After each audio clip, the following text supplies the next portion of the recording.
Good morning everyone. মিষ্টিস ফ্যামিলির একটি নতুন ব্লগে তোমাদের সবাইকে ওয়েলকাম। আশা করছি তোমরা সবাই ভালো আছো আর আমরাও মোটামুটি ভালোই আছি। আজ হলো বৃহস্পতিবার আর এখন বাজে সকাল 6টা মতো। আর এখন থেকেই তোমাদের সবাইকে সাথে নিয়ে আমার আজকের নতুন ব্লগটি শুরু করছি। আমার সকল বন্ধুদের আমার ব্লগের সঙ্গে থাকার জন্য অনুরোধ রইল। তোমরা ব্লগটি দেখো, আশা করছি তোমাদের ভালো লাগবে। 5:30টার দিকে ঘুম থেকে উঠেছি, তারপরে ফ্রেশ হয়ে বাসি জামা কাপড় ছেড়ে এখন আগে ঘরটা ঝাড় দিয়ে নিচ্ছি। এখন শুধু বেডরুমটাই ঝাড়ু লাগাবো, কেননা আজকে তো ছেলে স্কুল আছে, তাই স্কুলে যাওয়ার আগে তো সব ঘরগুলো ঝাড় দেওয়া সম্ভব নয়। কিন্তু বেডরুমটা শুধু ঝাড়ু লাগাই, কেননা বাসি ঘরে তো কোথাও বেরোনো ঠিক নয়। আমি এটা মানি আর সব সময় এটা মেনে চলারও চেষ্টা করি। আজকে আর ছেলের জন্য কোনো টিফিন আমি রেডি করিনি। ওর জন্য 1 প্যাকেট বিস্কিট আর একটা ক্রিম রোল আজকে টিফিনের জন্য দিয়ে দিয়েছি। মাঝে মধ্যে এমন করি যে বাজারের থেকে কেনা খাবার ওকে টিফিনের জন্য দিয়ে দিই। আমি আগে রেডি হয়েছি আর তারপর এখন ছেলেকে খাওয়াতে খাওয়াতে রেডি করে নিচ্ছি।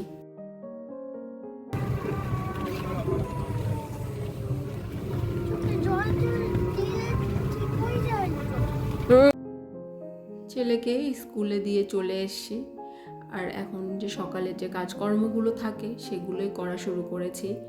আর এটা করতে করতে না অনেকটা সময় বেরিয়ে যায়। ঘরের বিছানাটা ঠিকঠাক করে গোছানো, তারপরে আরও সমস্ত ঘর ঝাড়ু লাগানো সব করতে হবে। আর এই সমস্ত কাজগুলো আমাদের প্রতিদিনের কাজ আর এটা আমাদের করতেই হয়। বাসি বিছানা না ফেলে রেখে আমার অন্তত কোনো কাজ করতে ইচ্ছা করে না। এই জন্য সবসময় চেষ্টা করি যে সকালে যতটা সম্ভব বাসি বিছানা, বাসি ঘর এগুলো সব ঠিকঠাক করে তারপরে অন্য কাজ শুরু করার। ছেলেকে স্কুলে দিতে যাওয়ার আগে তো শুধু একটা ঘরই ঝাড়ু লাগিয়েছিলাম, আর এখন স্কুল থেকে আসার পরে বিছানাটা জেনে গুছিয়ে বাকি ঘরগুলো ঝাড়ু দিচ্ছি। কোনো কাজ যদি আমরা রুটিনের মধ্যে রাখি, মানে রুটিনের মধ্যে ফলো করি, তাহলে দেখবে সে কাজগুলো আমাদের প্রতিদিন করতে কোনো রকম অসুবিধা হবে না। আর আমি না আমার এই সমস্ত কাজ একটা রুটিনের মধ্যেই রেখেছি যে এটার পর এটা, এটার পর এটা করব। ওই জন্য আমার এটা অভ্যাসে পরিণত হয়ে গেছে। আর এই যে বেলুনগুলো দেখছো তোমরা ঠাকুর ঘরে, এটা তো জন্মাষ্টমীর দিন আমার হাজব্যান্ড আর আমার ছেলে মিলে লাগিয়েছিল। তো আজকে তো 2-3 দিন হয়ে গেছে, ভাবলাম এটা তুলে দিই। কেননা এই বেলুনের যে আঠাটা ইউজ করা হয়েছে লাগানোর জন্য, সেটা না যদি বেশি দিন থাকে দেওয়ালে তাহলে প্রবলেম হয়। অনেক সময় দেওয়াল ওটা তুলতে গিয়ে দেওয়ালের রঙটাও একটুখানি চটে যায়, তাই ওটা আজকে তুলে দিলাম। জানি না ছেলে স্কুল থেকে ফিরে কি করবে, কেননা ও খুব শখ করে লাগিয়েছিল আর প্রতিদিন না ঠাকুর ঘরে গিয়ে একবার বেলুনগুলো দেখতো। আজকে আর ব্রেকফাস্টের জন্য কোনো কিছু রান্না করিনি, মুড়ি তরকারি খেয়ে নিলাম। ব্রেকফাস্টের দায়িত্ব আমার উপরে নেই। সকালের খাবার রুটি তরকারি সেটা আমার শাশুড়ি মা রেডি করেন, উনি আর আমার শ্বশুরমশাই খান।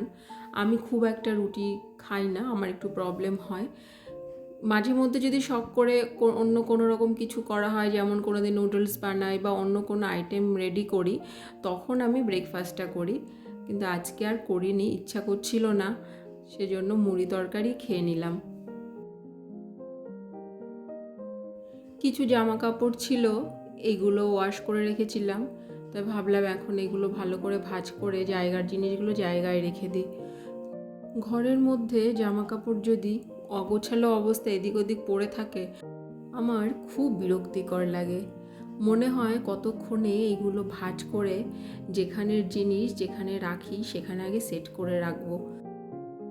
যতক্ষণ করতে না পারবো মনটা না উসখুস উসখুস করে। আর যতই এদিক ওদিক কাজ করি না কেন বারবার ওই জামা কাপড়গুলোর না দিকে আমার নজরটা চলে যায়। আমি আমার শাড়িগুলো রাখার জন্য এই শাড়ি কভার ইউজ করি। অনলাইন কিনেছিলাম 5-6টা মতো, আর সত্যি এত ভালো জিনিসগুলো। এই একটা শাড়ি কভারের মধ্যে প্রায় 7 থেকে 8টা শাড়ি খুব ভালোভাবে রাখা যায়। আর এই শাড়ি কভারগুলো ইউজ করার জন্য আলমারিতে না অনেকটা জায়গা পাওয়া যায় অন্য অন্য জিনিস রাখার। আর কভারের মধ্যে শাড়ি কভারগুলোর মধ্যে শাড়িগুলো থাকে তো ওই জন্য অত খুঁজতে হয় না আলমারি খুলে কোথায় কোন শাড়িটা রয়েছে। খুব সহজেই জায়গায় থাকে। আর কোথাও যাওয়ার সময় না খুব সহজেই শাড়িগুলো আমি পেয়ে যাই। সত্যি খুব হেল্পফুল জিনিসগুলো। ইচ্ছা আছে আরও কিছু কভার কিনে আমার অন্য অন্য আরও জামা কাপড় যেগুলো আছে সেগুলো এরকম করে সেট করে রেখে দেব।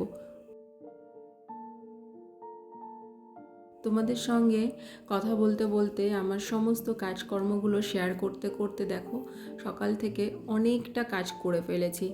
আর এখন বাজে প্রায় 9:30 মতো। গত 2-3 দিন একটু পুজোর কাজের জন্য ব্যস্ত থাকার জন্য আমি না এই সমস্ত ডাস্টিংয়ের কাজ কিছুই করতে পারিনি। তাই দেখছিলাম যে আমার ড্রেসিং টেবিলের সামনে ওখানে পাউডার পরে একেবারে সাদা সাদা হয়েছিল। বাচ্চা আছে ঘরে, ও মাঝে মধ্যে ওর নিজে পাউডারের ডিব্বা খুলে ইউজ করতে যায়, কখনো হয়তো পড়ে গেছে। আর এমনিও দিনে ডাস্টিং না করলে না দেখতে খুব খারাপ লাগে। আজ প্রায় 2-3 দিন পর এই যে ড্রেসিং টেবিল সোফা সমস্ত কিছু আমি ডাস্টিং করছি। ঘরে তো আরও ফার্নিচার আছে কিন্তু সময়ের অভাবে না আজকে আর অন্য কিছু না ডাস্টিং আর করতে পারবো না। কেননা এরপর আবার রান্না আছে, তারপরে আবার ছেলেকে স্কুল থেকে আনতে যাব। তাই চেষ্টা করব যে ছুটির দিনে ঘরের আরও সমস্ত ফার্নিচার যেগুলো আছে সেগুলো ডাস্টিং করার।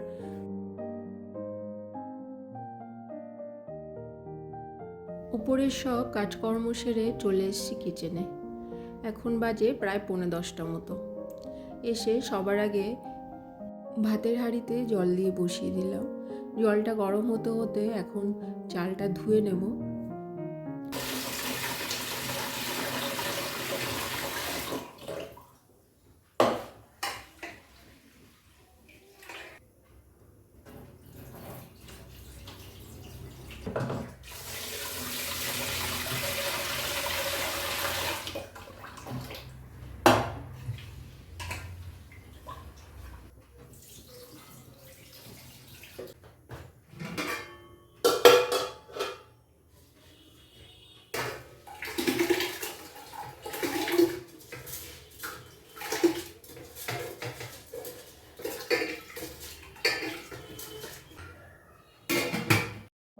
আজকে ভাতে সেদ্ধ দেব আলু, আর কাঁচা কুমড়ো ছিল ঘরে, সেই কাঁচা কুমড়ো খেতে না দারুণ লাগে। আর কাঁচা কুমড়ো যদি বাড়িতে আনে তাহলে আমরা বেশিরভাগ টাইম এই ভাতে সেদ্ধ দিয়েই খাই। একটা ওভেনে ভাত বসিয়ে দিয়েছি আর একটা ওভেনে মাছ ভাজা হচ্ছে। আর ভাবলাম এই সময়টায় তরকারিগুলো কেটে নিই। আমি বেশিরভাগ টাইম আমার এই গ্যাস কাউন্টারের এখানেই সবজি কাটাকাটি করি। এটা তো সবসময় ক্লিন রাখি, তাই খুব একটা অসুবিধা হয় না কাজ করতে।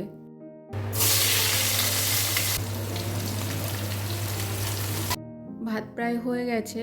আর ওদিকে দেখো ভাত হতে হতে আমার মাছ ভাজা, সবজি কাটা সব কিছুই করা হয়ে গেছে।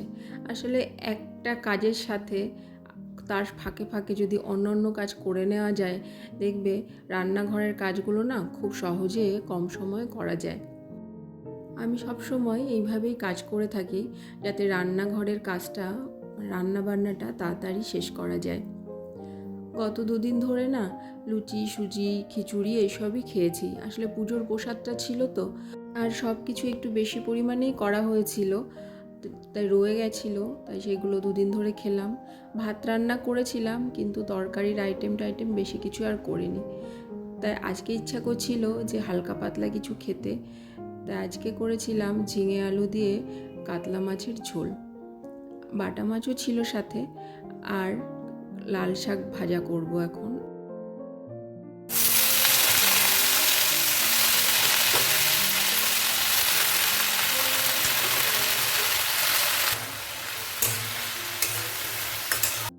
শুকনো লঙ্কা, রসুন ফোড়ন দিয়ে আর আলু দিয়ে লাল শাকটা একটু মাখা মাখা করেছি। প্রথমে ভেবেছিলাম ভাজা করব, কিন্তু শাকের পরিমাণটা এত অল্প যে ভাজলে ওটা সবার হবে না, তাই একটু বুদ্ধি করেই আলু দিয়ে তরকারিটা করে নিলাম। মাখা মাখা করেছি, বেশি ঝোল রাখলে না ভালো লাগে না। আর তার সাথে একটা কাতলা মাছের পিস কাটা ছাড়িয়ে শাকের সাথে অ্যাড করে দিলাম। আর এর জন্য না শাকটা খেতে আরও বেশি ভালো লাগবে। চিংড়ি মাছ থাকলে বেশি ভালো হতো, কিন্তু আজকে চিংড়ি মাছ ছিল না, তাই কি করব, কাতলা মাছ দিয়ে করে নিয়েছি। আমার রান্নাঘরের সব কাজ কমপ্লিট হয়ে গেছে। এরপর রেডি হয়ে ছেলেকে আনতে যাব। এখন বাজে প্রায় 1:45। বাবুকে স্কুল থেকে নিয়ে চলে এসেছি। গত 2 দিন ধরে বৃষ্টির পরে আজকে প্রচণ্ড পরিমাণে রোদ উঠেছে। একদিক দিয়ে ভালো, চারিদিকে যা জল জমে আছে, এরকম রোদটা থাকলে জলগুলো শুকিয়ে যাবে। ছেলেকে স্নান করিয়ে তারপরে আমি কিছু জামা কাপড় কেচে স্নান করে চলে এসেছি। আজকে রোদটা খুব ভালো উঠেছে বলে অনেক বেশি জামা কাপড় কেচে ফেলেছি। আর আমার এই জামা কাপড় কাচাকাচি করতে একটু দেরি হয়েছে স্নান টান করে ঘরে আসতে। ওই জন্য আমার শাশুড়ি মা না আজকে পুজোটা করে নিয়েছেন। আর আজ তো বৃহস্পতিবার, ওই জন্য একটু গুছিয়ে পুজো করার ছিল, অনেকটা টাইম লাগবে। আর মা দেখলো যে আমার দেরি হয়ে গেছে, তাই আমার জন্য আর ওয়েট করেননি। তো চলে এসেছি এখন ঠাকুর প্রণাম করতে, এরপরে ছেলেকে খাওয়াবো। তো চলো বন্ধুরা, আজকের মতো তোমাদের সঙ্গে আমি ভিডিওটা এই পর্যন্তই শেয়ার করলাম। তোমরা সবাই ভালো থেকো, সুস্থ থেকো।